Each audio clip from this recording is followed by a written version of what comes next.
Hey, and welcome. You are discovering how to shed that midlife belly holistically while having a lot of fun. Now, today we dive into drinking your water. I bet you are going to walk away with mind blown when you realize how essential this step is to your weight loss. And hello, I'm Sharlene Stiles, certified holistic nutritionist, life coach, and metabolism mechanic. And I'm Cheryl Gordon. I help midlife women sleep better, feel stronger, and lose weight with the tools of yoga and mindfulness. I'm too busy to drink water. I don't like the taste of water. Does coffee count? Do you hear this from your client, Charlene?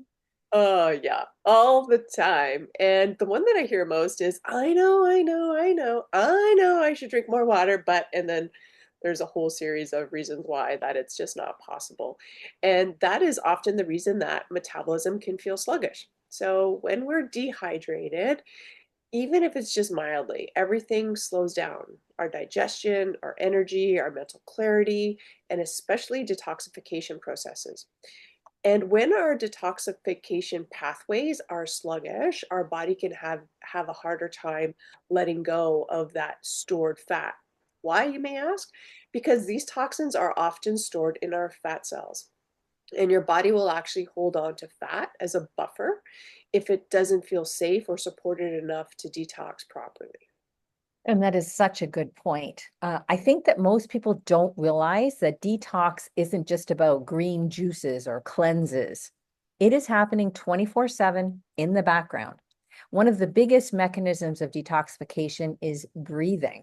And as a yoga teacher, I always have to get that info in there. Yeah, absolutely. And something we don't often talk about, right? So, as a holistic nutritionist, I want to repeat that detox is not a 1 week event, it's a full time job for your body on a daily basis. And two of the biggest players in that process that are involved are our liver and our gut. So, your liver is like this internal filtration system. It helps break down hormones, it processes toxins, it metabolizes fats, amongst many other things.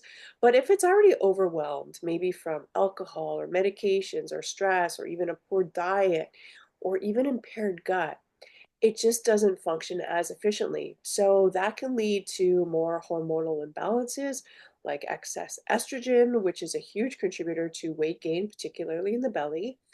And then, of course, there is the gut, our digestion. So a healthy gut is going to help eliminate waste, support the immune system, and that plays a huge role in hormone metabolism, especially of estrogen.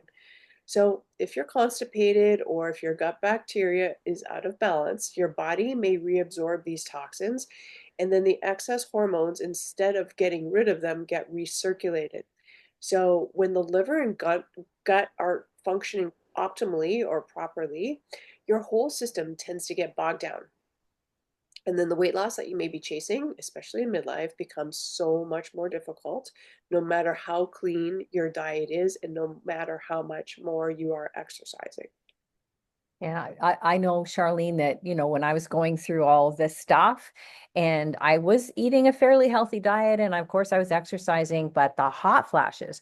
And what I didn't really realize was the connection between the liver and metabolizing that extra alcohol that I was having at happy hour every day. So there's a lot to be learned about, if you're suffering from hot flashes and how this detoxification affects that. And Charlene, there is so much more to learn about gut health as well. And this is where you work with a lot of your clients, right? I do. Yeah, it's such an integral part of, yes, how we function, right? Because everything that we're taking in needs to get, resynthesized into something that's usable from a cellular level. So this really is the foundation to our health, what's happening in our gut. And it may be helpful here to just share with the audience that I do have a free takeaway if you like. It's a 5 day hormonal balance meal plan. So you can get started there. It's going to walk you through 5 sample days with specific foods and recipes of what to do and to include to balance your own hormones and help heal your gut. Yeah, yeah. Thank you. That's amazing that you offer that. Mm. Now, water getting back to hydration here, water, this is why we really want to talk about it. It helps the liver flush out toxins and function optimally. It supports nutrient absorption and overall bodily functions. And adequate hydration supports nutrient absorption, a waste elimination, and a healthy gut microbiome, while dehydration can lead to that constipation or feeling bloated and other digestive issues. Absolutely. And our stools or our bowel movements are another key mechanism for detoxification. So I really need to talk about poop with all of my clients. And it's never, people always caution me it's TMI, but as a nutritionist and a health practitioner, it is not. So it can make such a common sense difference to fix our digestive capacity by simply just having more water and to help get rid of that bloat. That belly bloat. Yes. And I'm coming back to the nervous system. I love talking about the nervous system, as you know. Stress can interfere with regularity, can interfere with the poop. And so flushing out stress through movement or adequate hydration can really improve elimination. Mm. And here's another clue as to why hydration helps to shrink the belly. It's a new kind of connection. So, we were talking a few sessions ago about staying at home base. That was our session on stress and weight loss. When we're at home base, when we're in a calm frame of mind, your logical brain is in charge. You're firing on all cylinders. When we get into the stressy zone, that was orange in the graphic we showed before, and I'll put that into our video. It's kind of like when you're in a stressy situation and the stress response starts taking over your thinking. It's kind of like a toddler grabbed the keys to the SUV and is heading out the door for a joyride. It's craziness what we do when we're in a stressed place of mind. And you know what? Our dreams and our goals do not live in that zone. They live in the green zone. So we want to try to get to the green zone as much as possible because life is not going to put us there naturally. And long before we register a conscious thirst, the brain will notice the dehydration. It's running in the background. You don't even realize it. This is processed actually as a potential survival threat. And it creates stress response. It pushes you out of the green zone into the orange zone or into stress response. And because this is probably for many of us a really common pattern, we get dehydrated a lot.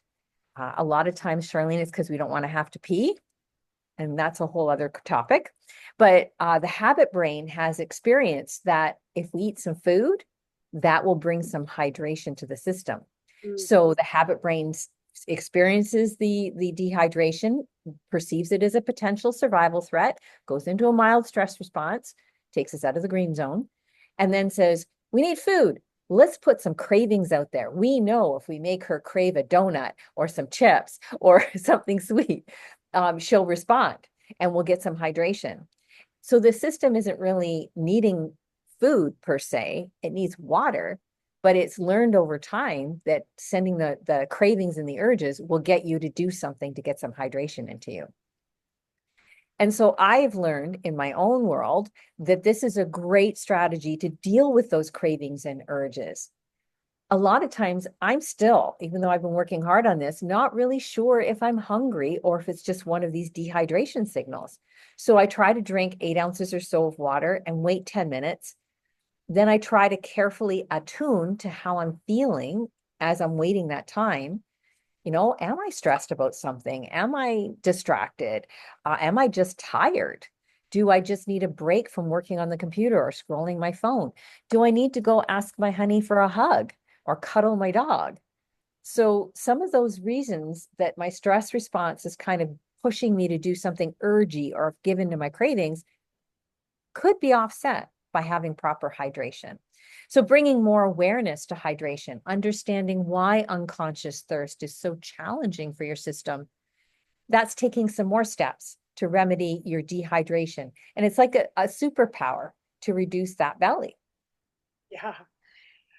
It's so interesting. Like hydration is like the cornerstone of health. And years ago, that's exactly where I started with every single one of my clients. And it sounds so basic that it's so easily overlooked. And I don't want to minimize this, crucial kind of practice of hydration.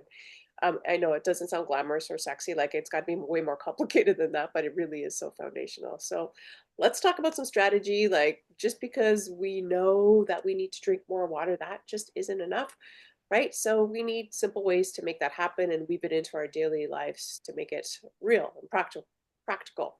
So one of the easiest things that we can do is like what you were just saying, Cheryl, is carry around a bottle with you everywhere you go. Like, seriously, treat it like your phone. It's just always there with you within reach, and that way you're more likely to sip it throughout the day.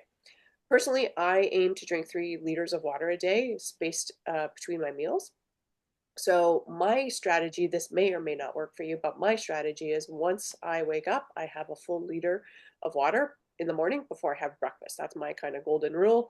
And then my next mission in life after I have breakfast is to have 1 more liter before lunch and then 1 more liter before dinner. So that way I'm getting the water in before my resting time. So I'm not drinking water late into the night, which is going to keep me up. So that also helps with aiding in digestion because the more that we can drink away from our meals and not with our meals, water can actually dilute our hydrochloric acid. So keeping the water away from meals is really quite beneficial, but it also allows our body to feel a little bit more full, right? Because we're still getting some hydration into it. So this I think this also helps to get over and around this mindlessly snacking because as you said our we can sometimes confuse the thirst hormone, sorry, the thirst signal with the hunger signal. So I often get asked about adding flavors to water, and I mean, if that's going to help you get it in, I think that's really great. I'm personally not a huge fan of flavoring the water for a couple of reasons. First, anything that is going to stimulate digestion, even if it's something as simple as lemon or fruit. So both of those things can trigger increasing our digestive capacity. So what that can lead us to is to feel hungry when our body doesn't actually need food. So, and then second, there's like natural sugars in the fruit and even the lemon and even some herbs and are going to prompt digestion. So that can keep things kind of, you know, elusive in the sense that we're thinking we're getting hydration, which we are, but we're also prompting our hunger hormones and our desire for more, and also increasing the amount of hunger that we have in our in our diet. So I think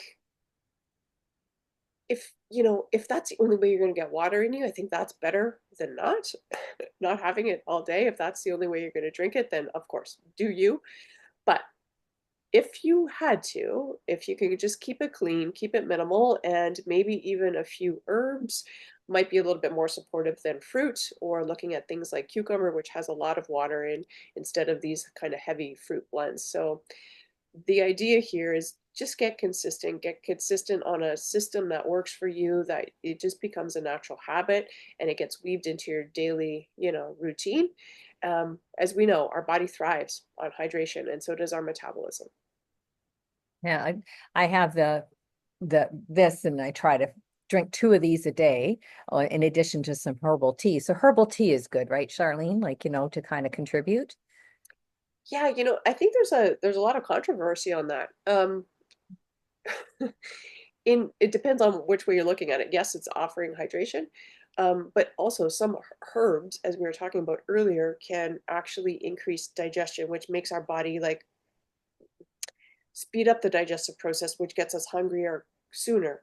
So Mm, my way of um, kind of avoiding that is to have the herbal tea with the meal so that it's not spaced in between the meal, which then can just get us to be hungrier sooner. So I right.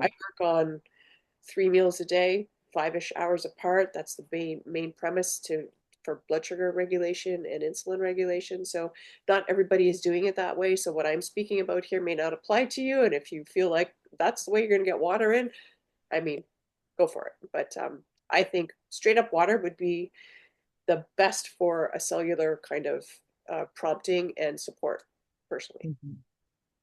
And electrolytes, you're going to talk about electrolytes too. Yeah, it's interesting that, you know, many people try to increase the amount of water that they're drinking, which is an awesome goal to have. But your body may not be used to getting that amount of hydration. So in the beginning, it can feel like, I don't know if you ever tried to water a dead plant, like the soil is all cracked and dry, and then you try to water it and the water just like goes right through. That's kind of, in a way, what happens to our bodies sometimes when we're getting it used to having more hydration. So we need to kind of ease our way in and get our body consistent and used to, oh, this is going to be happening on a daily basis. So I would say that's one thing to start with as you're, if you are increasing your hydration levels. The electrolytes though, too, if we're just drinking plain water, without using trace minerals and these electrolytes that we're talking about, what that's going to do is it's going to leach nutrients and minerals from our body and from our cells. So adding electrolytes to the water is super important. And this may be a whole nother topic. When we talk about sodium and potassium, our bodies, maybe you remember from biology class, right? The sodium potassium pump, how nutrients get in the cell and how waste get out. So we do need sodium, we do need potassium, we do need magnesium, but there's also, a whole host of other micronutrients that our body needs that we just don't get from soil anymore. So the best and most direct way is to use a trace mineral kind of supplement, ideally, in my perspective. Get ones without sweeteners, get ones without flavorings and colors. Minerals by themselves kind of taste like crap, or you can simply add Celtic salt or Himalayan salt even to your water to get some vital trace minerals. So I hope that kind of explains what I was going to talk about from from an electrolyte perspective.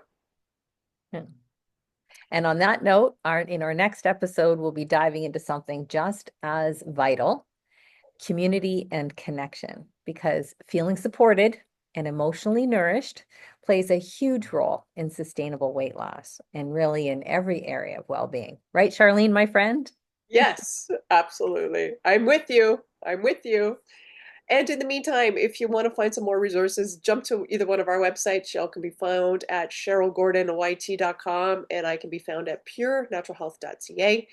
And again, if you found this helpful, please subscribe to this channel and give us a like or a comment below. We'd love to hear from you. Okay, that's it for today. Bye for now.